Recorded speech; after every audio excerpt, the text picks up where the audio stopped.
todos los escuchas que nos acompañan el día de hoy en esta segunda emisión del programa Nueva Defensa Fiscal. Y pues bien, vamos a continuar hablando del tema que empezamos la emisión pasada, que se titula Operaciones simuladas rompiendo mitos. En primer lugar, quiero hacer un comentario de una persona que nos lo hizo llegar la semana pasada, en donde nos comentó que como ya están empezando a llegar las revisiones electrónicas y ya se están dando cuenta de que la autoridad pues sí conoce todas las irregularidades en las que incurren los contribuyentes y sí las está cuestionando, pues nos dijo que teníamos razón en lo que veníamos nosotros diciendo desde hace 2 años. Porque desde hace 2 años nosotros hemos hablado exactamente de las revisiones electrónicas, que aunque todavía no empezaban, porque estaban, pues establecieron en el 2014 en el Código Fiscal de la Federación, y por la preparación que tenía que tener la autoridad de sus sistemas, de su personal, pues todavía no las podía llevar a cabo, no las podía echar a andar. Y como todos sabemos, en septiembre de este año, de 2016, ya las empezó a practicar. Sin embargo, nosotros, desde el año 2014, 2015, empezamos a dar cursos, conferencias sobre el tema de las revisiones electrónicas, de cómo estar preparados para recibirlas, pero sobre todo qué hacer para no recibir las revisiones electrónicas, porque nosotros estamos plenamente convencidos, y bueno, esto ya lo se está viendo en la realidad, y desde entonces lo mencionamos, que una revisión electrónica solamente le va a llegar al contribuyente que tiene irregularidades en su situación fiscal, porque así lo establece el Código Fiscal de la Federación. Entonces, lo importante es que, y una vez que te llega una revisión electrónica, pues como la autoridad ya te detectó en la irregularidad, pues es muy complicado que tú puedas decir que no incurriste en esa irregularidad. Serán casos excepcionales en los que sí se pueda demostrar que no se incurrió en la irregularidad. Entonces, lo que nosotros hemos dicho desde un principio es que los contribuyentes deben anticiparse, deben de revisar su situación fiscal, y si se detecta alguna irregularidad, algún problema, pues corregirlo para que ya no llegue la revisión electrónica, porque si no se hace nada, si no se detecta y no se corrige, cuando llegue la revisión electrónica, pues no va a haber forma de desvirtuar esa irregularidad. Bueno, nosotros tenemos ya años hablando de esto, y los contribuyentes pues no tomaban con seriedad los comentarios que hacíamos, pero ahora que ya están viendo que están llegando las revisiones electrónicas y se está dando cuenta que es cierto lo que mencionábamos desde entonces, nos dicen: oye, ahora sí ya te estamos creyendo lo que decías. ¿Cómo es posible que no nos creían si nosotros siempre hablamos con la ley en la mano, con el sustento legal, ¿no? Y esto lo comento en este momento porque es algo similar en el tema en el que estamos hablando. Nosotros, como lo mencionaba en la emisión pasada, nunca se nos ocurrió la idea de entrarle a la venta de facturas, a la venta de esquemas agresivos de evasión fiscal, a la venta de estrategias fiscales con el fin de evadir al fisco, porque sabemos que son cuestiones totalmente delictivas. El artículo 109, fracción cuarta del Código Fiscal de la Federación claramente señala que es delito equiparable a defraudación fiscal el simular actos o contratos para obtener un beneficio en perjuicio del fisco federal, y exactamente eso es lo que se hace cuando se venden facturas o cuando se venden esquemas agresivos de evasión fiscal. Entonces nunca lo hicimos, siempre supimos que era algo delictivo. Y lo que sí hemos hecho desde hace 10 años aproximadamente, que esto empezó a tener auge, lo que hacemos nosotros es que a las personas que han incurrido en estas conductas, que han comprado facturas, que han recurrido a esquemas agresivos de evasión fiscal, por una mala asesoría, por desconocimiento, bueno, pues sacarlos de ese problema, corregir ese problema que ya tienen. Y a lo mejor antes no era o no parecía algo tan necesario porque la autoridad fiscal no actuaba para combatir estos esquemas y estas situaciones.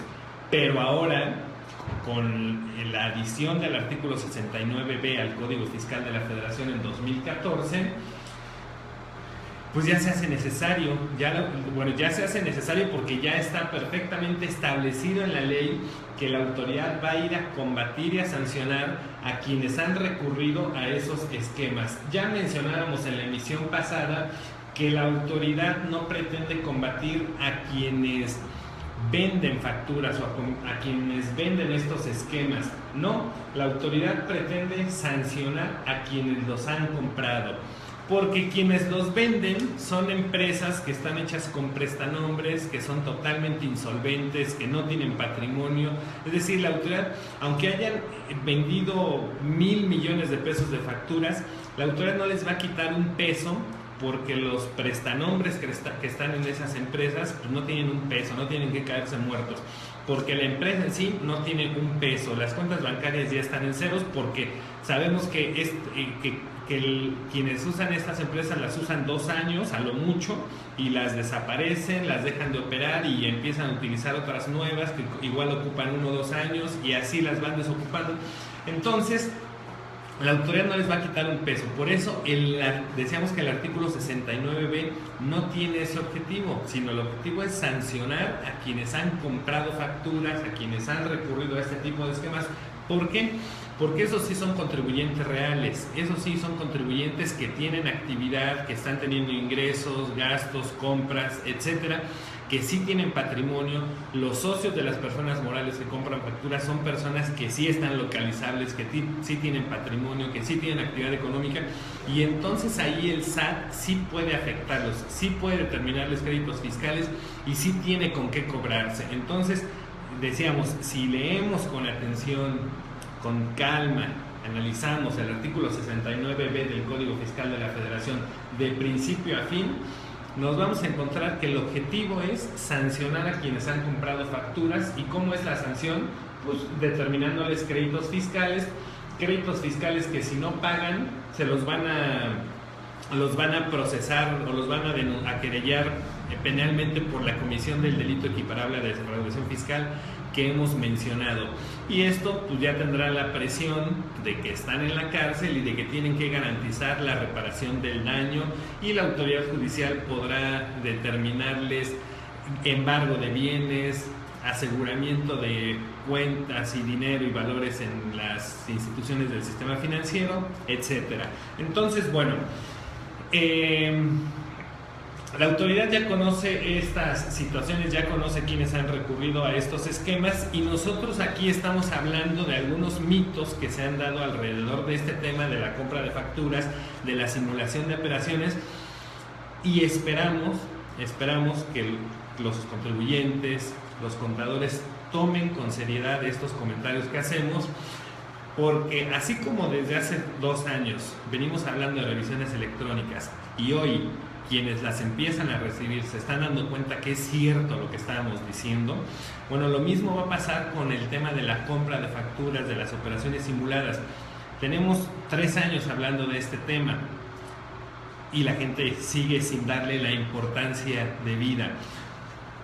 Por ejemplo, los abogados fiscalistas, compañeros abogados fiscalistas que ejercen la obsoleta defensa fiscal que mencionamos en la emisión anterior, creen que cuando a una persona le determinen un crédito fiscal por haber comprado facturas, por haber simulado operaciones, por haber dado efectos fiscales a comprobantes que amparan operaciones inexistentes, creen que en un juicio fiscal van a lograr la nulidad del crédito fiscal, la nulidad del acto de la determinación del crédito fiscal por este tipo de operaciones inexistentes. No lo van a lograr. Perdón que advierta esto, pero no lo van a lograr, porque cuando llegas a la determinación de un crédito fiscal por una compra de facturas es porque la autoridad ya tiene en sus manos todas las pruebas, todos los elementos que acreditan que las operaciones eran inexistentes, porque ya hizo todo el procedimiento del artículo 69B, es decir, ya detectó que quien emitió los comprobantes no tenían personal, no tenían activos, no tenían infraestructura, no tenían capacidad material directa o indirecta. Ya detectó esa situación, ya se la hizo saber al contribuyente que emitió los comprobantes, le dio un plazo de 15 días, el contribuyente que emitió los comprobantes no desvirtuó esa presunción, es decir, no demostró que sí tenía personal, que sí tenía activos, infraestructura, capacidad material directa o indirecta. No lo demostró, entonces la autoridad le notificó un oficio definitivo en donde dijo, bueno, pues como no desvirtúas estas presunciones, entonces tus comprobantes amparan operaciones inexistentes. Ya publicó en el listado del diario oficial, en el listado que se publica en la página del SAT y en el diario oficial, ya publicó el nombre de los contribuyentes que definitivamente emitieron comprobantes que amparan operaciones inexistentes. El efecto de esa publicación es que esos comprobantes no producen ni produjeron efectos fiscales, y como no producen ni produjeron efectos fiscales, entonces, bueno, y la publicación se realizó en el diario oficial, entonces todos los contribuyentes, pero especialmente los que han comprado facturas, tienen 30 días para demostrar que las operaciones eran reales, lo cual únicamente se puede hacer si de verdad las operaciones fueron reales, o si efectivamente las operaciones fueron inexistentes porque se compró la factura. Entonces se tiene que corregir la situación fiscal, que es presentar declaraciones complementarias, quitando esas deducciones, quitando esos acreditamientos y pagando las contribuciones que resulten. Si en esos 30 días no se hace una de estas dos cosas, a partir de ese momento la autoridad en cualquier fecha puede enviar una revisión fiscal para determinar esas contribuciones. Nosotros hemos dicho ya desde hace algún tiempo que seguramente la mayoría de estas determinaciones de créditos fiscales van a ser a través de revisiones electrónicas, porque recordemos que la revisión electrónica es con base en la información que tiene la autoridad en su poder. Y todo esto que estamos mencionando es información y documentación que la autoridad tiene en su poder. Entonces, seguramente muchos llegarán por revisión electrónica, algunos llegarán por visita domiciliaria, por revisión de gabinete, pero el objetivo es que la autoridad determine los créditos fiscales derivados de las facturas compradas. La autoridad ya sabe cuántas facturas compraste, ya sabe los conceptos, ya sabe las fechas, ya sabe los importes, y con base en eso te va a determinar los créditos fiscales. Y aquí como comentario, si tú compraste facturas por valor de 1 millón de pesos en un año, el crédito fiscal que te van a determinar va a ser como de 1.300.000, 1.500.000 aproximadamente, dependiendo del año en el que las hayas comprado. Si fue en 2014, 13, 12, 11.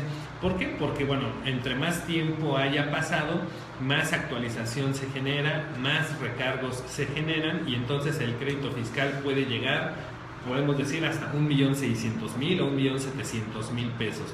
¿Por qué? Porque te van a cobrar el impuesto sobre la renta, el IVA, si es antes hasta 2013, el IETU. Además te van a cobrar actualización, recargos, multa y aumento de multa. Todo eso hace que el importe del crédito fiscal se vaya a aproximadamente el 150% del valor de las facturas que compraste. Si las facturas que compraste son de 10 millones de pesos en todo el año, pues entonces lo que te van a cobrar son 15 millones de pesos aproximadamente. Nada más para que veamos la gravedad del problema. Quien te vendió las facturas te cobró un 5, un 8, un 10% para venderte únicamente un problema del 150% de ese importe. Entonces, bueno, eso es lo que va a pasar si no hacen nada. No es que los estemos asustando, estamos dando la advertencia de acuerdo a lo que dice la ley, así como en su momento dimos la advertencia de lo que iba a pasar con las revisiones electrónicas. Entonces, la intención de compartir esta información con ustedes no es que nos quedemos pasivos esperando a que llegue ese momento y que cuando llegue el momento digan qué razón tenía el licenciado Alejandro Ponce cuando dijo que a través de revisiones electrónicas iban a cobrar los créditos fiscales por haber comprado facturas. ¿Qué razón tenía el licenciado Alejandro Ponce cuando decía que si compraste facturas en un juicio fiscal no vas a poder echar abajo el crédito fiscal? No esperemos que llegue ese momento, mejor hagamos hoy lo conducente para evitar ese problema. La semana pasada, la emisión pasada, cuando hablamos de la nueva defensa fiscal, exactamente decíamos que la nueva defensa fiscal consiste en anticiparte a la autoridad, en que si hay una situación irregular, la corrijas antes de que la autoridad la detecte o antes de que la autoridad llegue a visitarte, a revisarte, a notificarte cualquier acto o gestión tendiente a la comprobación fiscal. Si lo haces de esta manera, no tendrás problema. Si te esperas a que la autoridad te revise, ya es demasiado tarde. Si te esperas a que la autoridad te determine un crédito fiscal, pues ya estás perdido, ¿no? Y esa es la tarea que debemos realizar los fiscalistas. Lo comentábamos ya en la emisión pasada, el compromiso que tenemos como fiscalistas es proteger el dinero, la economía, el negocio, los ingresos y el patrimonio y la libertad de nuestros clientes. Y en una situación de alguien que ha comprado facturas, lo que está en riesgo es exactamente su dinero, su negocio, su libertad, su patrimonio, la obtención de ingresos, porque la autoridad fiscal le va a determinar créditos fiscales excesivos, pero que así están previstos en la ley. Bien, entonces, pues esperamos o los invitamos a que tomen un poquito en serio nuestros comentarios, que solo persiguen la intención de que los contribuyentes conserven su patrimonio, conserven su libertad y que la autoridad fiscal no les cause daños, no les cause perjuicios, no les cause afectaciones. Nosotros siempre hemos mencionado que cuando un contribuyente tiene problemas de que el fisco le congeló cuentas bancarias, de que el fisco embargó sus bienes, de que el fisco le determinó créditos fiscales cuantiosos, de que por un delito fiscal está en la cárcel, no es culpa de otra persona más que de su asesor fiscal, porque se supone que el asesor fiscal es el experto en las cuestiones fiscales, y es quien debiera proteger al contribuyente de que ante problemas fiscales no pierda su patrimonio, no pierda su negocio, no pierda su libertad. Entonces, si lo hizo, pues es porque tuvo una mala asesoría. Entonces, pero bueno, es momento de que si hasta esta fecha no has visto el ejercicio de la profesión de esta manera, lo empieces a hacer de esta manera, y pues con esto lograrás desde luego un beneficio para ti, porque prestarás servicios que te generarán una remuneración, pero además contribuirás al crecimiento del país y a que los mexicanos, empresarios, comerciantes, profesionistas, continúen ejerciendo su trabajo, generando fuentes de empleo, generando riqueza, y no que por problemas fiscales cierren empresas, se cierren fuentes de trabajo y todo lo que eso conlleva y todas las consecuencias que trae para todos los mexicanos. Bien, entonces continuaremos hablando de los mitos alrededor de las operaciones simuladas, de la compra de facturas. Ya mencionamos algunos en la emisión pasada, ahorita vamos a continuar mencionando algunos otros. Por ejemplo, cuando alguien te vende facturas, uno de sus argumentos de venta son que tiene una amplia cartera de clientes y te enseña que tiene como clientes a empresas de reconocida solvencia, a empresas grandes, empresas que están establecidas en distintos lugares del país. Incluso por ahí te dice, mira, yo tengo incluso a dependencias de gobierno como clientes, tengo al Poder Judicial de Zacatecas, tengo al Honorable Congreso de Oaxaca, tengo a la Secretaría de Educación Pública de Veracruz, y con eso creen, o bueno, con eso pues apantallan al prospecto de cliente, ¿no? Entonces el cliente dice, o el que va a comprar facturas dice, bueno, si el que está parado frente a mí se está ostentando como fiscalista, lo veo con muy buena presentación, me trae además una carpeta en donde dice que sus clientes pues son estas empresas que sí, que todos conocemos, ¿no? Dependencias de gobierno, pues entonces yo creo que es cierto lo que dice, ¿no? Yo creo que su esquema sí es seguro, yo creo que sí tiene sustento. ¿Sabes qué? Me convenciste. Entramos con tu esquema fiscal, ¿no? Eso no es ninguna garantía, porque cuando bueno, en los oficios que se han publicado o que se han notificado a los que venden facturas, pues ahí claramente están expuestos todos los que les han comprado facturas. Aquí, por ejemplo, tenemos un oficio dirigido a una persona física que porque supuestamente o presuntamente emitió comprobantes que amparan operaciones inexistentes en el ejercicio de 2014. Miren, y para que vean, bueno, emitió comprobantes por operaciones inexistentes en 2014, y entre sus clientes está el Instituto de la Mujer Oaxaqueña, están Servicios de Salud de Oaxaca, está el Instituto Nacional Electoral, hay municipios del estado de Oaxaca, está el Poder Judicial del estado de Oaxaca, el Tribunal de lo Contencioso Administrativo del estado de Oaxaca. Y aquí la autoridad señala claramente por qué considera que los comprobantes amparan operaciones inexistentes: porque no tiene trabajadores, porque no tiene activos, porque no presentó retenciones de impuestos sobre la renta por la prestación de servicios personales subordinados, y supuestamente las operaciones que realizó con estas personas son de restaurantes de bar con servicio de meseros, comercio de equipo y accesorios de cómputo, comercio de equipo mobiliario de oficina. Entonces, bueno, la autoridad lo tiene claramente detectado, ¿no? Y entonces el hecho de que esta persona tenga como clientes al Instituto Nacional Electoral o al Poder Judicial del estado de Oaxaca no es ninguna garantía.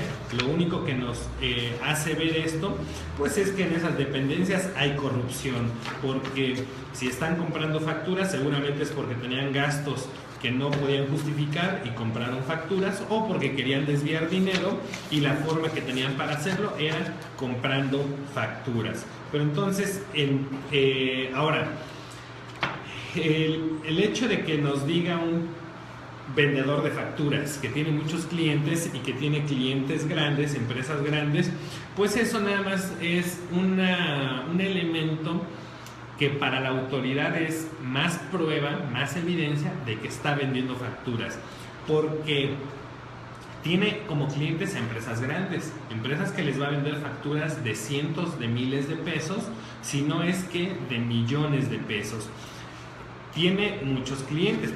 Por ejemplo, aquí tenemos otro oficio en donde a una persona moral le están notificando la presunción de operaciones inexistentes, y esta persona moral en el año de 2013 le emitió comprobantes a 520 contribuyentes, o sea, le vendió facturas a 520 contribuyentes que están en el estado de Jalisco, en el estado de México, en el estado de Colima, en algunos estados del sur, etcétera. 520 personas físicas y morales, ¿no? Y como decíamos, pues entre otras, algunas empresas grandes. Bueno, la autoridad va a decir, a ver, si no tenías personal, no tenías activos, no tenías infraestructura, no tenías capacidad, ¿cómo es posible que le hayas emitido o que le hayas prestado servicios o vendido bienes, comercializado productos a 520 contribuyentes distribuidos en todo el país si no tenías activos, si no tenías infraestructura, si no tenías personal? Aquí en este oficio hay contribuyentes que están en Puebla, por ejemplo, también está el Consejo de la Judicatura del estado de Jalisco, bueno, en fin, lo que mencionábamos, ¿no? Y decíamos que hay contribuyentes que han pagado cientos de miles de pesos y algunos millones de pesos. Entonces la autoridad va a decir, bueno, ¿cómo es posible? O más bien, no es posible que sin personal, sin activos, sin infraestructura, hayas prestado servicios a 520 clientes, además servicios de distinta índole, porque así como tiene a la Secretaría de Educación Pública, tiene a empresas de transportes, tiene a empresas de sistemas, tiene a empresas textiles. Entonces yo me pregunto, ¿qué mercancía o qué servicios les pudo haber ofrecido a empresas de giros tan diversos un contribuyente que, bueno, además su nombre es comercializadora? Y sabemos que las que se constituyen como comercializadoras son empresas que venden facturas, que creen que con ese nombre de comercializadora y teniendo un objeto tan amplio van a poder justificar emitir comprobantes por distintos conceptos, por distintos bienes, y que la autoridad no lo va a detectar. Claro que lo detecta la autoridad porque exactamente no hay elementos para realizar esas operaciones o para comercializar esos bienes.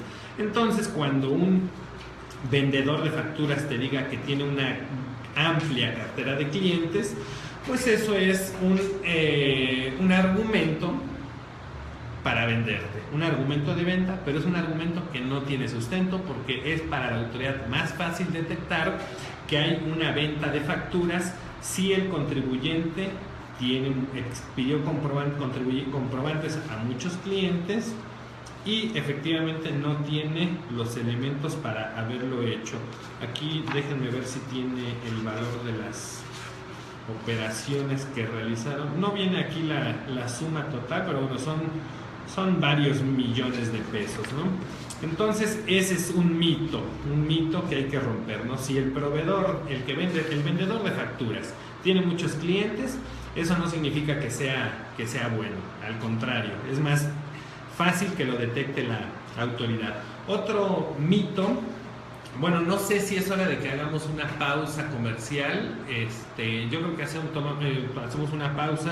una pausa y regresamos para continuar hablando de estos mitos alrededor del tema de operaciones simuladas o inexistentes. Regresamos en un momento. Para quienes nos están viendo en la transmisión en vivo, pueden seguir escuchando el programa en estrategiaintelectual.com. Ahí vamos a seguir transmitiendo en radio por internet. Gracias.